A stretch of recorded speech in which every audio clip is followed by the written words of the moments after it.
کیوں ہماری دعائیں اٹکی ہوئی ہیں کہ ہم باغی لوگ ہیں، ہم باغی مسلمان ہیں۔ شام پہ پہلا اٹیک ہوا، عمر بن عاص رضی اللہ تعالیٰ عنہ 8,000 کا لشکر، ان کو روم کو خبر ہو گئی تھی تو انہوں نے 1,00,000 کا لشکر بھیج دیا تھا۔ جرجیس اس کا سالار تھا، رومن بادشاہ کا بھائی، تو وہ 8,000 1,00,000 نے ان کو گھیرے میں لے لیا۔ تو حضرت واصلہ رضی اللہ تعالیٰ عنہ اس جنگ میں شریک ہیں۔ وہ کہتے ہیں کہ ہمیں یقین ہو گیا آج ہماری قبریں یہاں بنے گی، اور عرب کی عادت تھی جنگ میں شعر پڑھتے تھے ابھارنے کے لیے، لیکن حضرت واصلہ فرماتے ہیں اس دن ہمیں شعر بھول گئے، ہماری زبان پہ ایک لفظ تھا، یا رب محمد انصر امت محمد، اے رب محمد امت محمد کی مدد فرما۔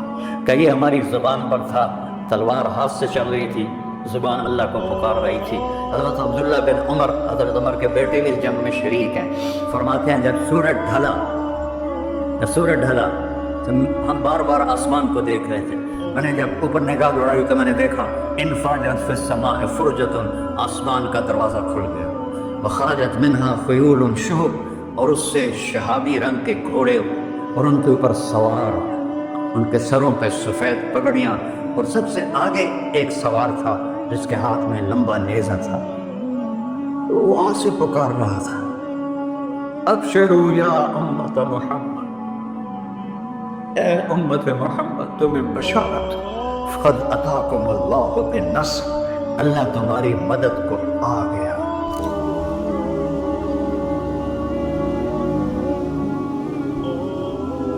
یا ابا سفیان جئتکم بکرامت الدنیا والآخرہ، ابو سفیان دنیا اور آخرت کی عزت چاہیے تو میرے پیچھے چلنا پڑے گا، اس کے علاوہ کوئی راستہ نہیں ہے، کوئی راستہ نہیں ہے، کوئی راستہ نہیں۔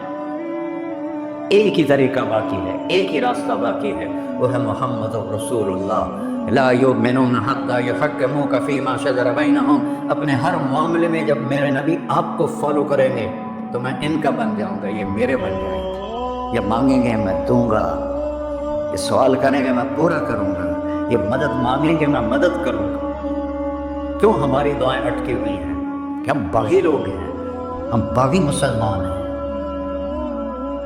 ہم باغی مسلمان ہیں۔ شام پہ پہلا اٹیک ہوا، عمر بن عاص رضی اللہ تعالیٰ عنہ 8,000 کا لشکر، ان کو روم کو خبر ہو گئی تھی تو انہوں نے 1,00,000 کا لشکر بھیج دیا تھا۔ جرجیس اس کا سالار تھا، رومن بادشاہ کا بھائی، تو وہ 8,000 1,00,000 نے ان کو گھیرے میں لے لیا۔ تو حضرت واصلہ رضی اللہ تعالیٰ عنہ اس جنگ میں شریک ہیں۔ وہ کہتے ہیں کہ ہمیں یقین ہو گیا آج ہماری قبریں یہاں بنے گی، اور عرب کی عادت تھی جنگ میں شعر پڑھتے تھے ابھارنے کے لیے، لیکن حضرت واصلہ فرماتے ہیں اس دن ہمیں شعر بھول گئے، ہماری زبان پہ ایک لفظ تھا، یا رب محمد انصر امت محمد، اے رب محمد امت محمد کی مدد فرما۔ کہ یہ ہماری زبان پر تھا، تلوار ہاتھ سے چل رہی تھی، زبان اللہ کو پکار رہی تھی۔ حضرت عبداللہ بن عمر، حضرت عمر کے بیٹے بھی اس جنگ میں شریک ہیں، فرماتے ہیں جب سورج ڈھلا تو ہم بار بار آسمان کو دیکھ رہے تھے، میں نے جب اوپر نگاہ دوڑائی تو میں نے دیکھا انفاجت فی السماء فرجۃ، آسمان کا دروازہ کھل گیا، وخرجت منہا خیول شہب، اور اس سے شہابی رنگ کے گھوڑے اور ان کے اوپر سوار، ان کے سروں پہ سفید پگڑیاں، اور سب سے آگے ایک سوار تھا جس کے ہاتھ میں لمبا نیزہ تھا، وہ وہاں سے پکار رہا تھا، ابشروا یا امت محمد، اے امت محمد تمہیں بشارت، فقد اتاکم اللہ بالنصر، اللہ تمہاری مدد کو آ گیا۔ فرماتے ہیں وہ ایسے آئے اور ہمارے اندر غائب ہو گئے، اور آدھے گھنٹے بعد 1,00,000 کا لشکر دوڑ رہا تھا 8,000 کے سامنے۔ کبھی ہم بھی تم میں بھی چاہا تھی، کبھی ہم بھی تم میں بھی راہا تھی، کبھی ہم بھی تم بھی تھے آشنا، تمہیں یاد ہو کہ میں یاد ہوں۔ میرے نبی کی زندگی مکمل نمونہ ہے، مکمل، اس کو فالو کرنا ہے، پھر بلڈر بنو، زمیندار بنو، پھر ڈاکٹر بنو، پھر تاجر بنو، سائنسدان بنو، عورت ہے مرد ہے جو بھی ہے، کامیابی اس کے ماتھے کا جھومر بن جائے گا کہ وہاں ایک ہی سکہ چلتا ہے، وہ محمد رسول اللہ۔ تو بھائیو مجھے یہی مختصر بات کرنی تھی کہ اس دنیا کے پیچھے ان دو ہستیوں کو پیچھے نہ کرو، ان کو ناراض نہ کرو۔ یزید نے اہل بیت کا خون کیا، اور اتنا بڑا واقعہ ہے کربلا کہ دنیا کی تاریخ میں نہ پہلے کبھی ہوا نہ بعد میں کہ رسول کی نسل کے 18 نوجوان ذبح کر دیے جائیں۔ یزید 90 لاکھ مربع میل پہ حکومت، 90 لاکھ مربع میل، 42 سال کی عمر میں مر گیا ہے۔ اس کا بیٹا معاویہ بن یزید رحمۃ اللہ علیہ 22 سال کی عمر میں تخت پر بیٹھا۔ باپ نے 3 بر اعظم میں حکومت پھیلائی ہوئی ہے، دادا نے پھیلائی تھی، باپ نے اس کو بڑھایا۔ یزید کے زمانے میں بھی فتوحات ہوئی۔ اب یہ 3 بر اعظم پر اس نوجوان کی حکومت ہے۔ یہ بلڈر نہیں ہے، یہ بادشاہ آج کل کے صدر وزیر نہیں ہیں، 2 ٹکے کی ان کی قیمت کوئی نہیں ہے، مطلق بادشاہ ہے۔ 40 دن حکومت کی اور سارے خاندان کو بلایا اور کہنے لگا، اب تصور کرو 22 سال کا ایک شہزادہ ہو، وہ 3 بر اعظم اس کے سامنے ایسے چھپا ہوا، تو اس کو کیسے آپ میئر کر سکتے ہیں؟ جبکہ کاغذ کے نوٹ نہیں تھے، سونا تھا، چاندی تھی، ہیرے تھے، اصل دولت تھی۔ یہ کاغذ کوئی دولت ہے؟ یہ تو یہودیوں نے آپ کو بیوقوف بنایا ہوا ہے۔ انہیں سب کو اکٹھا کیا، اس نے ایک چھوٹا سا خطبہ دیا، کہنے کا کانا ابی جبارن، میرا باپ ظالم تھا، اس نے اہل بیت کا خون کیا، اور جس تخت کے نیچے اہل بیت کا خون ہو میں اس پہ لعنت بھیجتا ہوں، یہ ہے تمہاری سلطنت، جس کو چاہو دے دو، میں بری ہوں۔ 3 بر اعظم کی حکومت اللہ رسول پہ قربان کر کے گھر بیٹھ گیا، اور آج اس کو کس عزت کے ساتھ میں سنا رہا ہوں۔ اس کے باپ کو بولتے ہوئے میرا لہجہ کیسا تھا، اس کے بیٹے کو بولتے ہوئے میرا لہجہ کیسا ہے۔ 3 بر اعظم کی سلطنت چھوڑ دی کہ اس کے نیچے اہل بیت کا خون ہے، مجھے نہیں چاہیے۔ تو اللہ اور اس کے رسول کو راضی کرنے کے لیے بڑے سے بڑا سودا بھی سستا ہے، بڑے سے بڑا سودا بھی سستا ہے۔ ایک صحابی آئے، یا رسول اللہ، میرے پڑوسی ہے، اس کی کھجور ایسے میرے گھر میں آتی ہے، اس پر جب پھل پکتا ہے تو وہ گرتا ہے، میرے چھوٹے چھوٹے بچے اٹھا کے کھانے لگتے ہیں، ادھر سے بھاگ کے آتا ان کے منہ سے نکال دیتا ہے۔ اس کی تو محنت کریں کہ اتنی سخت منافع تھا، اس کی اتنی سختی نہ کریں۔ تو آپ نے اسے بلایا کہ بھائی ایک سودا کرتے ہو؟ کہ جی، یہ کھجور مجھے دے دو اور میں جنت میں کھجور ضرور لے کے دیتا ہوں۔ کہنے لگے، یا رسول اللہ، کوئی اور آپ فرماتے تو میں ضرور حاضر کر دیتا، یہ کھجور تو مجھے میرے بچوں کو بہت پسند ہے، میں تو معافی چاہتا ہوں۔ وہ تھا ہی منافق، تو اس نے معافی مانگنی تھی۔ وہاں ایک صحابی بیٹھے تھے، ابو الدحداح، جب وہ چلا گیا تو کہنے لگے، یا رسول اللہ، اگر میں آپ کو یہ کھجور لے کے دے دوں تو مجھے جنت میں کھجور لے کر دیں گے؟ کہنے لگے، ہاں، سودا پکا ہے۔ تو وہ گیا اس کے پیچھے، کہنے لگا، بھائی کھجور بیچو گے؟ کہا نہیں۔ کہنے بھائی بیچ دو۔ ارے جانا رسول اللہ کو نہیں بیچی، تجھے کیسے بیچوں گا؟ انہوں نے کہا منہ مانگی قیمت لے لے، منہ سے بول کیا لینا چاہتا ہے؟ ابو الدحداح کا باغ تھا تیار، 600 کھجوریں، میں ذمہ دار ہوں، مجھے پتا ہے کہ 600 کھجوروں کی کتنی قیمت ہوتی ہے۔ جیسے آپ بلڈنگ کو جانتے ہیں، میں نہیں جانتا، اور ذمہ داروں کو نہیں جانتے، میں جانتا ہوں۔ 600 کھجوروں کا باغ۔ تو اس نے اس کو لاجواب کرنے کے لیے کہا، اپنا باغ دے دے، کھجور لے لے۔ اب یہ کہتا ہے پھر تو نہیں، آپ لوگ تاجر بیٹھے ہیں، اس کے بول کی طاقت دیکھو، اس سے کہہ رہا ہے اب معاہدے سے پھرو گے تو نہیں؟ انہوں نے کہا میں پاگل ہے جو پھروں، میں نے 600 کھجوروں کا باغ اب دیکھا۔ انہوں نے کہا چل ڈن، 600 کھجوروں کا باغ تیرا اور یہ کھجور میری۔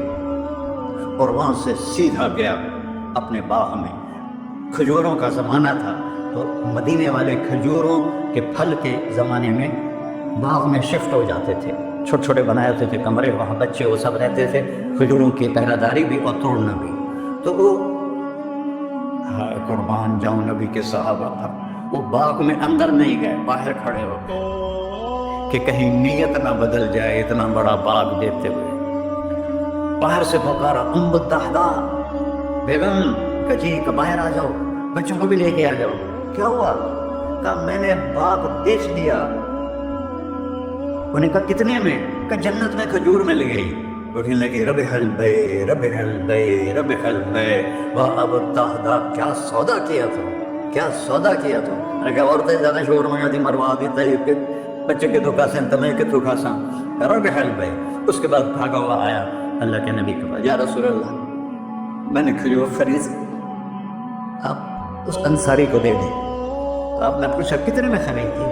کہ سارا باغ دے دیا ہے، کھجور لے لی۔ آپ نے کہا پہلا سودا کینسل، کم من عذق رضاح ودار فیاح لأبی الدحداء۔ اب تیرے لیے میں دیکھ رہا ہوں تیرے رب نے جنت میں کھجوروں کے باغ لگا دیے ہیں، اور تیرے کوٹھے کی جگہ کھجوروں میں محل بنا دیے ہیں سونے چاندی کے۔ جنت میں تو مٹی نام کی شے کوئی نہیں، لوہے نام کی شے کوئی نہیں، ایک ہر گھر ایک سونے کی، ایک چاندی کی، ایک زمرد کی، ایک یاقوت کی، مشک کا گارا اور زعفران کی گھاس، اور اس کا لنٹر اللہ کا عرش ہے۔ تو سودے کر رہے ہیں، اب سب کچھ کرو، اللہ رسول کو پیچھے نہ چھوڑ، کیونکہ ہمیشہ تو زندہ نہیں رہنا، چلے جانا ہے۔ دنیا میں سب سے بڑا محل بنایا تھا کسریٰ، نوشیروان کے پوتے خسرو پرویز نے، جس نے ہمارے نبی کا خط پھاڑا تھا۔ 40,000 پلرز پر وہ گھر تھا۔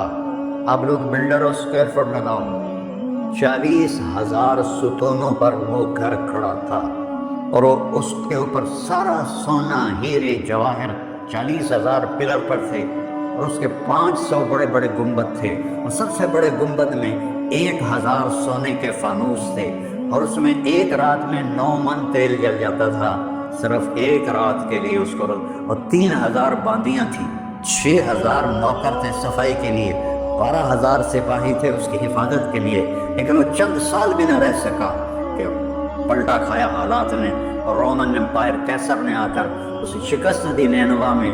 ہمارے نبی کے خط پھاڑنے کے بعد آپ نے فرمایا تھا کسریٰ نے اپنا ملک پھاڑ دیا، تو وہ آیا، وہ شکست کھائی کسریٰ نے اور بھاگ گیا، اس نے سارے محل کو آگ لگایا، مٹی کا ڈھیر بنایا، اور مسلمانوں میں سب سے بڑا محل بنایا اندلس کے بادشاہ عبد الرحمن نے الثالث نے، 4,316 پلر پر تھا وہ گھر، اور پورے یورپ میں اس کی دھاک تھی، ہر طرف سے ہیرے آ رہے ہیں، موتی آ رہے ہیں، جواہر آ رہے ہیں، پورے پلر، پوری چھت سونے سے بنی تھی، اور پورے پلروں پر ہیرے جواہرات تھے، اور باہر ایک بڑا تالاب تھا، کس کا؟ پارے کا، پانی کا نہیں، پارے کا۔ اس میں کیا کرشمہ تھا؟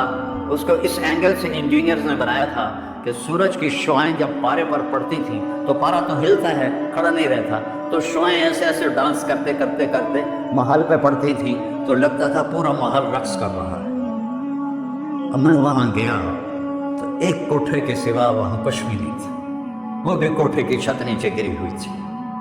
تو آپ لوگوں کو دیکھو، ہمارے نبی پہ قربان جاؤ، انہوں نے کیسی پیاری زندگی دی۔ وضو سے پہلے ایک دعا سکھائی ہمارے نبی، ہم 5 دفعہ تو کم از کم کرتے ہیں وضو، کہ اللہم اغفر لی ذنبی ووسع لی فی داری وبارک لی فی رزقی، دنیا بھی جوڑ دی آخرت بھی، اے میرے بنو معاف فرما، مجھے بڑا گھر دے، مجھے کھلا گھر دے، مجھے کھلا گھر دے، اور میرے رزق میں برکت دے۔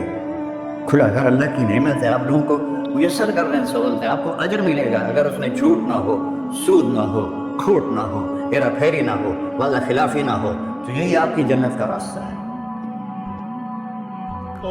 تو اللہ رسول سے صلح کر لو بھائی، بس میری اتنی گزارش۔ اور آخر میں ایک حدیث سناتا ہوں، 10 لاکھ حدیثیں ہیں میرے نبی کی، ایک سناتا ہوں ساری کور ہو جائیں گی۔ ایک تو ہے فرض، نماز نہیں چھوڑنا، روزہ نہیں چھوڑنا، زکوٰۃ نہیں چھوڑنا، حج فرض ہے نہیں چھوڑنا۔ اس کے بعد میرے نبی نے کہا 4 چیزیں مجھ سے لے، 5 میں نہیں کہیں کہ 4 باتیں مجھ سے لے لو، صرف 4 باتیں مجھ سے لے لو، دنیا بھی تمہاری ہے، آخرت بھی تمہاری۔ سنا، اور اس سے زیادہ کیا آسانی دے میرا نبی، اتنے 100 نفل پڑھو ہوتے، اتنے عمرے کرو ہوتے، اتنے حج کرو ہوتے، اتنی تہجد پڑھو ہوتے، سارے مر گئے ایسے کہ 4 باتیں لے لو۔ دنیا میں بھی مزہ رہے گا، آخرت میں۔ پہلی بات کیا ہے؟ صدق و حدیث، ہر معاملے میں سچ بولنا، جھوٹ نہ بولنا۔ ایک صحابی نے پوچھا یا رسول اللہ مسلمان بزدل ہو سکتا ہے؟ آپ نے کہا کنجوس ہو سکتا ہے؟ آپ نے کہا جھوٹ بول سکتا ہے؟ کہ نہیں، جھوٹ نہیں بول سکتا، سچ بولو، سچ کی قیمت ادا کرو، حفظ و امانت، کسی کو دھوکہ نہ دو، چیز کوئی اور ہو، دکھا کوئی اور رہے ہو، میٹیریل کوئی اور ہے، بتا کوئی اور رہے ہو، حفظ و امانت، دیانتداری سے کام کرو، کسی کو دھوکہ نہ دو۔ آپ نے فرمایا میں اپنے امتی سے ہر گناہ کی توقع رکھتا ہوں، بشر ہے بیچارہ، لیکن میرا امتی ہے تو دو نہیں کرے۔ تو یا رسول اللہ آپ نے کیا چاہا اور ہم نے کیا کیا؟ کہ دو کام نہیں کرے گا، ایک جھوٹ کبھی نہیں بولے گا، ایک دھوکہ کبھی نہیں دے گا۔ وہ سب ہمارے، میں تو 100 ملک پھرا ہوں، مسلمان جھوٹ اور دھوکے میں پھنسے پڑے، غرق ہوئے پڑے، چاہے عربی ہیں چاہے غیر عربی ہیں، مالدار ہیں فقیر ہیں، اس گندگی میں سب ڈوبے ہوئے ہیں۔ تو صدق و حدیث، سچ بولو، حفظ و امانت، دھوکہ نہیں دیا۔ تیسری کیا ہے؟ حسن خلیقت، اخلاق اچھے کرو، اخلاق اچھے کرو۔ اور اخلاق اچھے کرنے کے لیے ایک کام کر لو، اس کو تالا لگا، چلو ایک کام، اس سے کوئی گالی نہ نکلے، جھوٹ نہ نکلے، غیبت نہ نکلے، طنز نہ نکلے، بے عزت نہ کرو۔ عام طور پر ہمارے ماحول میں نوکروں کو بہت ڈانٹ ڈپٹ ہوتی ہے، اس کو قابو میں رکھو۔ سوچو اسی جگہ میں ہوتا نوکر تو میں یہ پسند کرتا۔ اپنے اخلاق کی چابی ہے زبان کا میٹھا بول، اور خاص طور پر والدین کے ساتھ، اور سب سے زیادہ اہم بیوی کے ساتھ۔ میرے نبی نے فرمایا بہترین مسلمان وہ ہے جو بیوی سے اچھا سلوک کرتا، کہ وہ ماں باپ بہن بھائی گھر سہیلی ماحول ثقافت تہذیب سب کچھ چھوڑ کر ایک بول کے ساتھ آپ کے گھر آ جاتی، آپ کے بچے کا 9 مہینے بوجھ اٹھاتی ہے، اس کو دودھ پلاتی ہے، اس کی چھاتیاں لٹک جاتی ہیں، کبھی آپ کے لیے وہ ناشتہ بنا رہی ہے، کبھی کھانا بنا رہی ہے، کبھی آپ کے کپڑے کا خیال کر رہی ہے، اور آپ ایک چھوٹی سی بات پر اس کی عزت اتار کے پھینک دیتے ہیں۔ تو میرے نبی نے فرمایا سب سے بہترین مسلمان وہ ہے جو بیوی کے ساتھ حسن سلوک کرتا ہو۔ پھر آپ نے کہا اور میرا سلوک اپنی بیویوں سے سب سے زیادہ اچھا ہے۔ اظہار محبت کرو، ماں سے باپ سے اولاد سے بیوی سے، اظہار بہت ضروری ہے۔ پریزنٹیشن اظہار ہی تو تھا، یہ اظہار نہ ہو تو پتہ کیسے چلے؟ اپنے ماں کے پاؤں چومو، باپ کا ماتھا چومو، ان کے آگے نوکر بن کے کھڑے ہو، بیوی سے کہو مجھے تم سے بہت پیار ہے، وہ اچھا کپڑا پہنے تعریف کرو، اچھا کھانا بنائے تعریف کرو۔ انسان بھوکا ہے اس چیز کا، میرے نبی سے بڑھ کر کوئی ہو سکتا ہے؟ آپ حضرت عائشہ سے فرما رہے، جو حضرت عائشہ کماری بھی تھی چھوٹی بھی تھی، حضرت عائشہ جس نے اللہ کو دیکھا ہو اس کے لیے عورت کوئی چیز نہیں ہے۔ ایک حدیث سنا تو مالی فی النساء من رغبہ، مجھے عورتوں کی کوئی رغبت نہیں، اللہ کو دیکھنے کے بعد کس چیز کی رغبت؟ ہم نے کہا عائشہ انه لیحرم علی الموت ان اریتک زوجتی فی الجنہ، عائشہ جب سے مجھے پتہ چلا ہے نا تو جنت میں میری بیوی ہے تو مجھے تو موت ہی اچھی لگنے لگ گئی۔ یہ اظہار محبت ہمیں سکھایا اپنے بچوں کے ساتھ بھی۔ میرے بچے بڑے ہو گئے لیکن میں نے ایسے گلے لگاتا ہوں جیسے یہ چھوٹے بچے، کہ یہ محبت ٹرانسفر ہوتی ہے، ہم اظہار نہیں کرتے۔ وہ بچوں پر اپنی رائے مسلط نہیں کرو، جو بڑے ہو جائیں تو شریعت نے ان کو حق دیا ہے، اس سے آپ کا گھر خوبصورت بن جائے گا۔ یہ میرے نبی کی پیاری زندگی کے چند صفحات میں نے آپ کے سامنے پیش کیے ہیں، تو طویل داستان ہے، سناتے سناتے عمر بھی بیت جائے تو ایک ذرہ بھی ادا نہ ہوگا، لیکن خلاصتاً میں نے آپ سے عرض کر دیا، صدق و حدیث، حفظ و امانت، حسن و خلیقت، سچائی، دیانتداری، اخلاق، اور چوتھا اور آخری عفت فی طعمت، رزق حلال کماؤ، رزق حلال کماؤ۔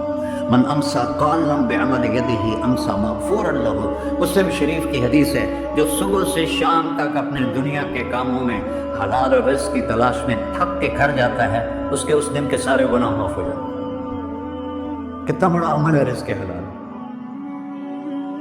بندگی بن جاتا ہے۔ آپ نے ایک صحابی کو دیکھا، ان کے ہاتھوں پہ چھلے نہیں، وہ جو مزدوروں کے نشان ہوتے ہیں کئی چلا چلا کے، وہ تھے۔ تو آپ نے اس سے پوچھا سعد یہ کیا ہے؟ کہ یا رسول اللہ بچوں کے لیے روزی کماتا ہوں، اپنے ہاتھ سے کام کرتا ہوں، تو میرے ہاتھوں پہ یہ نشان پڑ گئے۔ تو آپ نے ان کا ہاتھ ایسے پکڑ، سب کو دکھا کر ایسے اس کا بوسہ لیا، پھر فرمایا جو ہاتھ بچوں کو حلال کھلاتے ہوئے ایسا ہو جاتا ہے اس پہ جہنم کی آگ حرام ہو جاتی ہے۔ صرف نماز سے نہیں گناہ معاف ہوتے، حج سے نہیں معاف ہوتے، رزق حلال کے کمانے سے بھی روزانہ کی صفائی ہو جاتی ہے۔ تو ابھی سودا ہے اللہ رسول سے کر لو تو موج ہی موج ہے، اگر انہیں بکھیڑوں میں پڑے رہے تو ہمارے پہ زیرو ہی ہونا ہوتا ہے، کچھ بھی ساتھ نہیں جاتا ہے۔ تو اللہ مجھے بھی توفیق دے، اللہ آپ کو بھی توفیق دے کہ ہم اپنے نبی کی زندگی کو اور اپنے رب کو سامنے رکھ کر زندگی گزاریں، اور آپس میں اگر لڑے ہوئے ہو صلح کر لو، آپس میں کوئی لڑو، دیکھو جھگڑا ہو جاتا ہے، بول چال بند نہ کرو، جھگڑا ماں سے بھی ہو جاتا ہے، باپ سے بھی، بیوی سے بھی، بول چال بند نہ کرو، نہیں بس ساڈا بائی کاٹ۔ ہم تو پنجابی لوگ ہیں، دیہاتی کو تھوڑی اونچ نیچ ہو جائے تو ہماری لینگویج اصل لیک کا چھیک دیتا ہے، سمجھو، ہم نے لکیر لگا دی ہے، نہ انہوں دے مرن تے جانا ہے، نہ انہوں دی شادی تے جانا، یہ ساڈے جنازے وچ بھی نہ آ۔ مطلب میرے گاؤں میں جنازہ تھا، میرا اپنا عزیز، اس کی والدہ فوت ہو، تو رشتہ داروں میں قریبی رشتہ دار جنازے میں پہلی صف میں کھڑا تھا، تو جنازے پر تو سب کے دل نرم ہو جاتے ہیں۔ جب اس نے دیکھا نا کہ میاں صادق میری ماں دے جنازے چ باہر نکل گیا، یہ تہذیب ہے ہماری۔ تو جھگڑا ایک فطری چیز ہے، لیکن بول چال بند نہیں کرنی ہے، دل میں نفرت نہیں پالنی ہے، اس کو صاف کر کے معاف کرنا ہے۔ اللہ بہت خوش ہوتا ہے، اور میاں بیوی میں جھگڑا ہو جائے اور وہ صلح کر لیں، اللہ ان کے پچھلے سارے گناہ معاف کر دیتا ہے۔ کیا مزے کی بات۔ السلام علیکم۔ دعا فرما، دعا فرمایا۔ اچھا بھائی بیٹھ جائیں، دعا کر لیں۔ انت اہلہ وصلی علی محمد کما انت اہلہ وفل بنا ما انت اہلہ انک اہل التقوی و اہل المغفرہ۔ یا تا یہ سارے دوست احباب تیری محبت میں آئے ہیں، ہم سب نے تیرے نام کو زندہ کیا ہے، ہماری یہ محفل قبول فرما اور ہماری یہ مجلس قبول فرما، اور یا اللہ جو کچھ کہا ہے اس کے مطابق ہماری زندگی بنا دے، اور یا اللہ جو ہم نے نیت کی ہے کہ غزہ کے مسلمانوں کو گھر دینا ہے، چھت دینی ہے، ان سب کو یہ کسی ایک آدمی کے بس کا کام نہیں ہے، یہ سارے مل کر کریں، ہم بھی کریں، اس کی ہمیں توفیق نصیب فرما۔ تیرے نبی کا فرمان ہے جو میری امت کی دنیا کا خیال نہیں کرتا وہ مجھ سے نہیں ہے، اور اس وقت سب سے محتاج امت غزہ کے اہل ایمان ہے۔ تو یا اللہ ان سارے بھائیوں کو ہمت دے، توفیق دے، ہمیں وہاں تک پہنچانے کا وسیلہ تو نے بنایا ہوا ہے، ہمیں یہ امانت